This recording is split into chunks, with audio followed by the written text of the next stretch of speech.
Wacana pembentukan Dewan Perdamaian untuk Gaza yang diinisiasi oleh Donald Trump ini menimbulkan banyak pertanyaan. Apakah ini benar-benar langkah kemanusiaan atau justru bagian dari kepentingan geopolitik Amerika dan sekutunya? Untuk membahas hal ini, kita akan berbincang dengan dua narasumber, Respiratoris Saddam Al-Jihad, staf khusus Kepala Staf Kepresidenan, yang akan memberikan pandangan pemerintah Indonesia terhadap dinamika global dan dampaknya bagi Palestina. Dan ada juga hadir di studio Dina Praptora Harja, praktisi hubungan internasional sekaligus pendiri Synergy Policies, yang akan memberikan analisis kritis dari perspektif hubungan internasional dan tata kelola keamanan global. Selamat malam, Mbak Dina, Mas Jihad. Selamat malam. Saya ke Mas Jihad dulu dari pemerintah. Ini kan kita dari Mas Saddam, sorry ya. Saya panggilnya Mas Saddam. Ya, sorry. Ini kan dari periode ke periode sebenarnya pemerintah Indonesia ini mengedepankan two-state solution ya untuk masalah Gaza ini. Nah, kalau sekarang Donald Trump membentuk badan perdamaian lah kalau boleh dibilang ya. Apakah Indonesia melihat inisiatif ini masih sejalan dengan two-state solution yang selalu kita canangkan atau justru bertentangan? Yang pertama adalah bahwa kalau kita mau berbicara soal perdamaian, maka kita harus melihat bagaimana amanah dari konstitusi kita.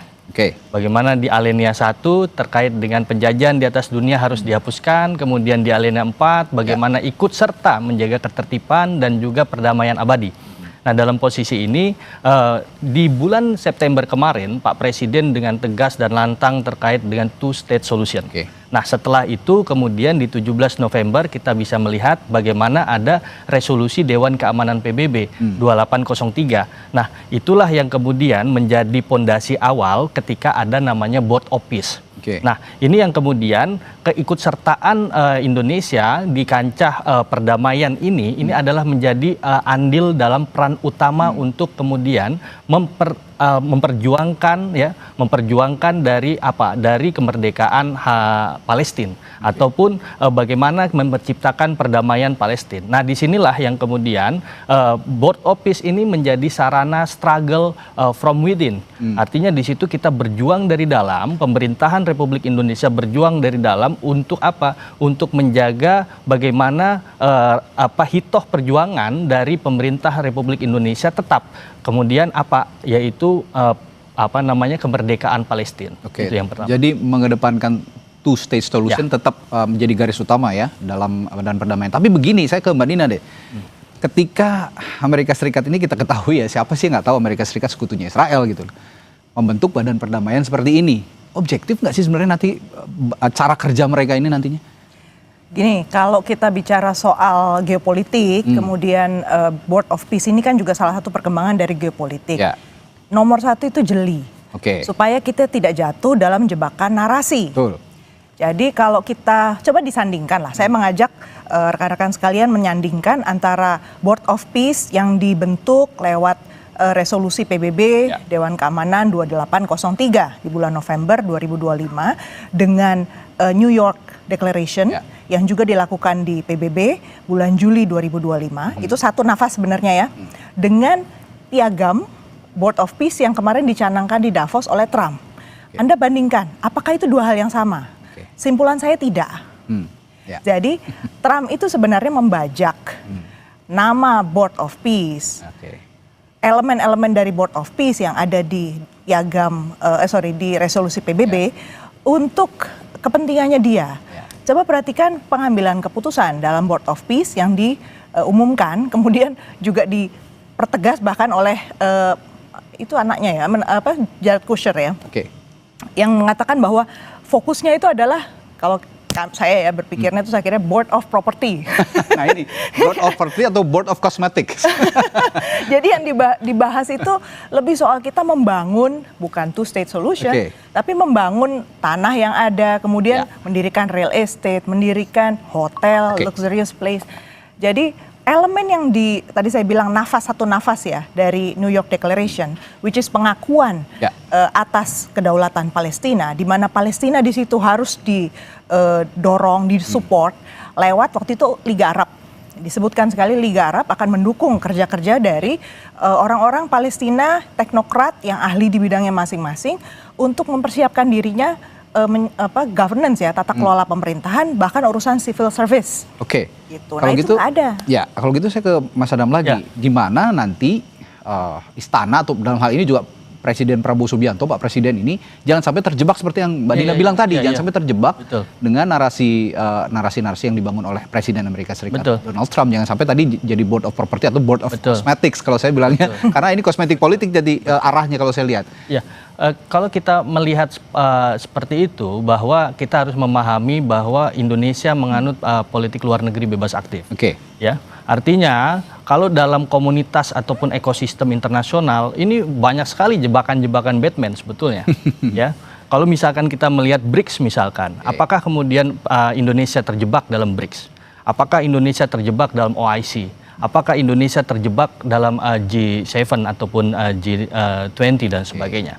Nah, kita harus bisa memandang bahwa ini adalah landasan yang paling dasar adalah amanah konstitusional.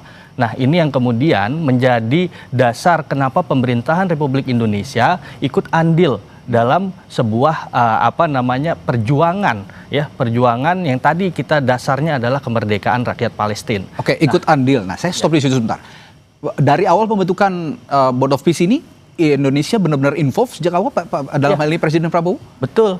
Tadi kita bisa melihat Pak Menteri Luar Negeri juga sudah menyampaikan bagaimana ada konsultasi ya terlebih dahulu dengan tadi ada negara-negara Arab ya, tadi yang disebutkan bagaimana ada Qatar, kemudian ada Uni Emirat Arab, ada Mesir, ada Turki, kemudian ada Mesir dan sebagainya. Ini yang kemudian menjadi karena mereka dalam posisi geopolitik di situ yang paling dekat antara Palestina dan Israel adalah negara-negara tersebut. Nah, ini yang menjadi landasan kemudian, dan mereka juga ada di dalam Dewan Keamanan PBB. Artinya dalam posisi resolusi Dewan Keamanan PBB 2803 ini yang kemudian kita ini ada nafas yang memang kita harus perjuangkan. Nah, disitulah makanya Indonesia mengambil peran utama. Nah, peran utama ini didasarkan apa? Didasarkan tadi bagaimana Pak Presiden menegaskan two-state solution di bulan September. Nah, setelah itu kemudian ada rangkaian terkait dengan Board of Peace. Nah, langkah inilah yang kemudian kita juga melihat bahwa akan ada namanya National Committee for Administration of Gaza. Nah, di situ diketuai oleh Ali As-Saad, dan disitulah yang kita bisa melihat bahwa akan ada rekonstruksi, akan ada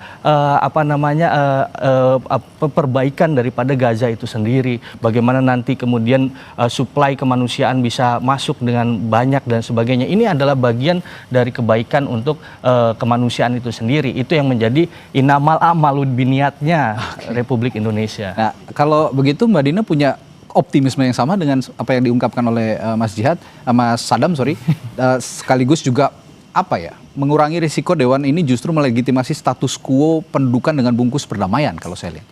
Lihat baik-baik sekali lagi dengan jeli ya, bahwa two-state solution itu sejak awal baik Israel maupun Amerika yang ada di Board of Peace itu udah nggak setuju.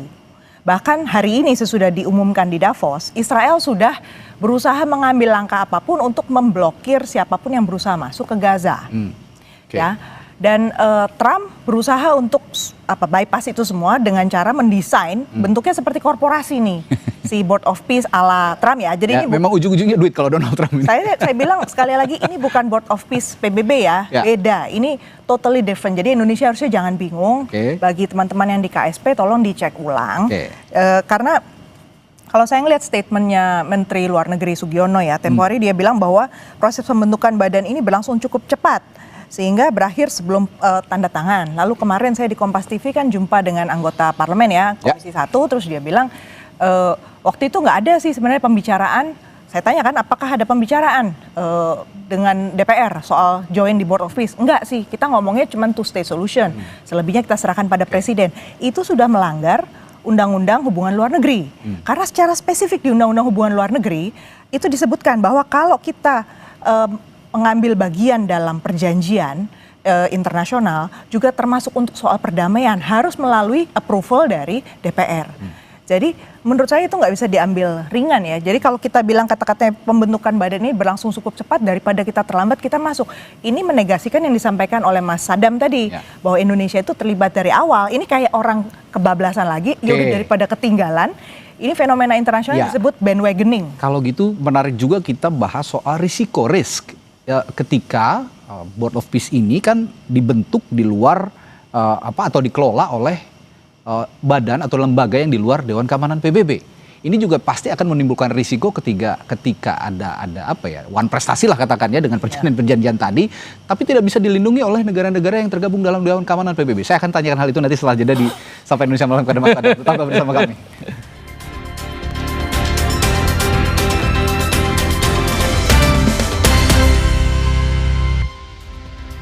Kita lanjutkan lagi perbincangan malam hari ini, saudara. Tadi saya sempat bertanya kepada Mas Adam. Ya. Kalau kita bicara risiko, ya ini ngeri-ngeri sedap juga sebenarnya.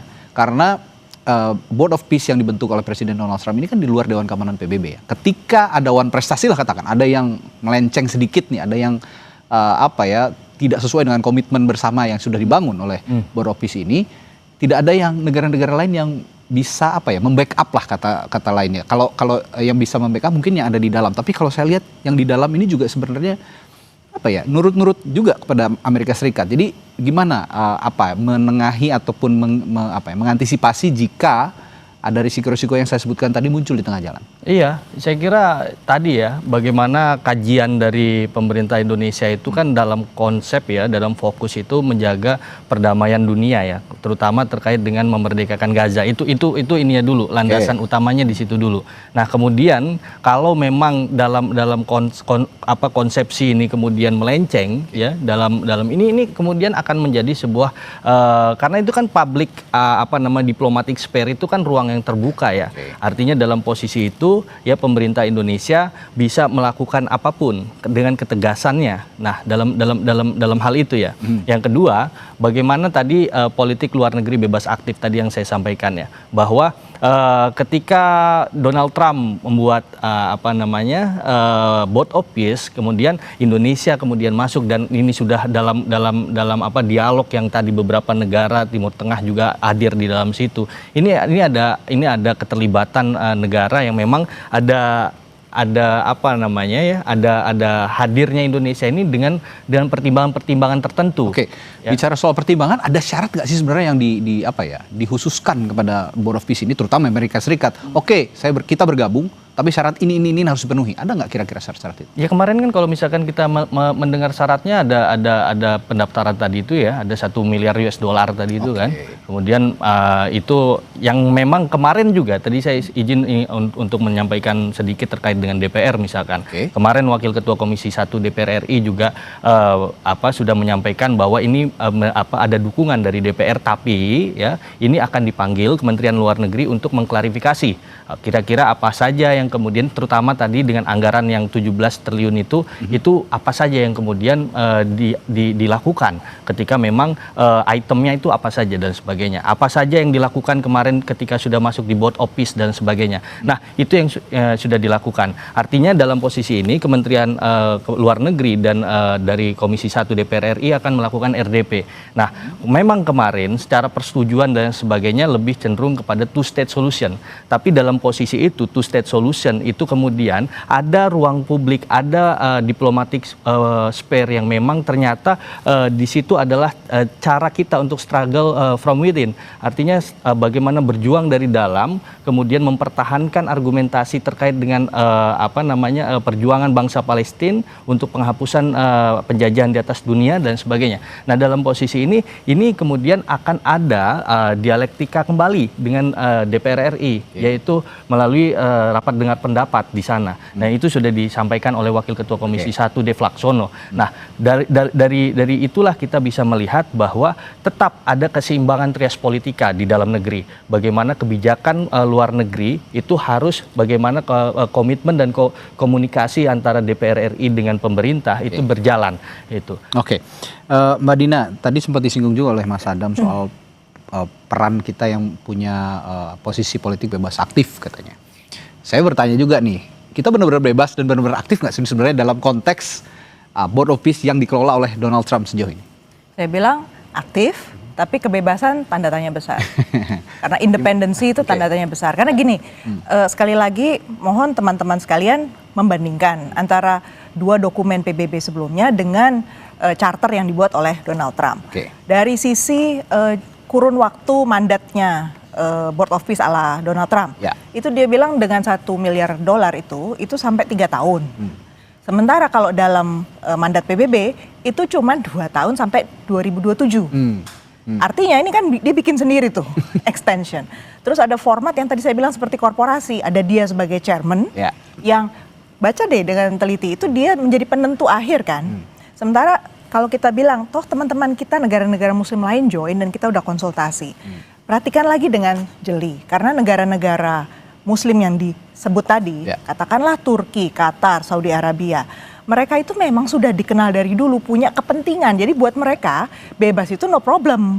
Memang itu sesuai dengan konstitusi mereka berdekatan dengan Amerika. Sementara kalau kita perjuangan kita nomor 1 kedaulatan Palestina dan bebas dari kolonialisme, caplokan, okupasi atas tanah Palestina. Karena ini kan konteksnya perdamaian Palestina ya. Tapi kalau ditarik lagi ujung-ujungnya adalah tadi soal bisnis atau segala macam investasi. Dan sampai di tengah jalan ada yang mengambil keuntungan kan gitu. Di tengah jalan ada yang mengambil keuntungan. Tapi saya ingin tahu juga sebenarnya Mas Sadam, apa sih sebenarnya yang paling indikator yang paling terlihat Indonesia ini sangat bergantung dalam hal apapun kepada Amerika Serikat misalnya?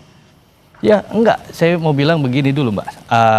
Bahwa politik luar negeri bebas aktif kita itu adalah bagaimana tadi yang disampaikan ya di alinea 4 bahwa ikut serta dalam ketertiban dunia. Nah, dalam posisi ini tadi yang saya sampaikan, ini jelas kok kita bisa aktif di dalam BRICS. BRICS juga kalau misalkan Amerika pun akan memandang Indonesia tidak bebas dalam BRICS.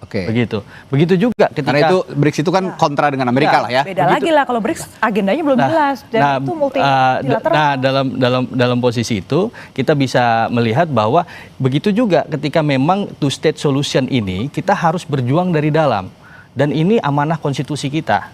Sekarang saya mau bertanya, apakah jalan dari luar ataupun dari dalam ketika ini sudah ada diplomatic spare yang memang ada di depan mata, kemudian kita tinggalkan begitu saja? Nah, ini yang kita harus lakukan. Ikut sertaan Indonesia dalam diplomatic spare ini yang kemudian menjadi langkah pemerintah Republik Indonesia untuk untuk memperjuangkan dari dalam. Walaupun dalam konsep kemudian ini dalam posisi ini apakah show powernya Donald Trump atau kemudian ini perjuangan bangsa Indonesia untuk memperjuangkan kemerdekaan Palestina. Nah, ini yang kemudian kita harus menjadi keseimbangan di dalam. Kalau misalkan kita tidak ada di dalam, bagaimana kemudian tadi yang misalkan diksi kemudian narasi yang kemudian dibangun adalah ini hanya menjadi properti dan sebagainya, itu kemudian kita tinggalkan begitu saja. Padahal perjuangan bangsa Palestina membutuhkan mayoritas muslim yaitu Indonesia misalkan. Nah, itu yang kemudian tadi pagi juga kita mendengar bahwa teman-teman relawan yang ada di Palestina itu berdiskusi berdialog dengan masyarakat Gaza, senang kok dengan hadirnya adanya Board of Peace ini. Gitu. Sebelum saya masuk kepada apa sebenarnya yang dibutuhkan rakyat Gaza atau rakyat Palestina saat ini dengan bentukannya Donald Trump ini, Board of Peace, saya tanya dulu ke Mbak Dina. Saya penasaran, curious juga sama apa yang dipikirkan oleh European State ya, ketika Indonesia berada di dalam barisan Board of Peace-nya bentukannya Donald Trump. Ketika diundang ke Prancis. Ketika European State juga sudah mulai jengah dengan kelakuannya Donald Trump ini. Enggak, saya mau garis bawahi poin beliau ya. Sadam bilang bahwa intinya adalah jangan sampai Indonesia ada di luar. Loh, Indonesia udah di dalam. Kita kan presiden Dewan HAM di PBB. Itu udah di dalam kita. Itu dia. Jadi justru dengan posisi kita ada di luar dari Board of Peace yang jelas-jelas cuma namanya aja, papan namanya aja Board of Peace, padahal isinya udah bukan, itu Indonesia jauh lebih kuat. Jadi kalau saya sebagai rakyat, saya mau bilang ke anggota DPR, kalau memang dipanggil Menteri Luar Negeri, tolonglah suarakan. Sebenarnya Indonesia itu sudah di dalam, dan sebagai Presiden Dewan HAM PBB harus dijaga itu suara dari New York Declaration yang mengatakan bahwa genosida itu harus diakui telah terjadi, sehingga kalau hanya kita bicara rekonstruksi demi perdamaian, itu sebenarnya menurunkan marwah dari si Board of Peace itu sendiri. Karena ujungnya itu sebenarnya bukan cuma stabilitas semata, tapi perdamaian abadi. Ingat konstitusi kita ya. Itulah yang mau saya bilang bahwa keikutsertaan dalam ketertiban dunia, ini kita nggak bisa dalam konteks ya, ketika bicara soal komunitas internasional, kemudian lantas kita memilih-milih.